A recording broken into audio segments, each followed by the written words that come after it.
on this episode of The Africa Whisperer. Africa itself is a huge market, right?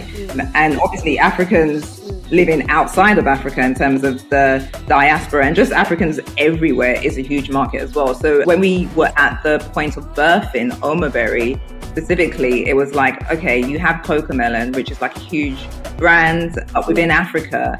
I think Africa makes up about 2% of their views. And this is CoComelon, who has like billions of views on YouTube, like it's huge, but they're not targeting the African market. And, why is that? I don't know if it's because they're not aware of the numbers, but I'm sure they are because Africa's huge, right? So it's just a lack of interest in the African market. And so that's really where OmoBerry comes in. And when you're thinking about the demographics, like African population, the last count was 1.3 billion, I think, right? There are numbers here. And so it makes sense for there to be content that is specific to that market and to the diaspora as well. And so that's where OmoBerry comes in. We want to teach our kids about our culture. We want them to hear their voices, to hear their names, to see their faces, and as much as possible, just to represent the culture.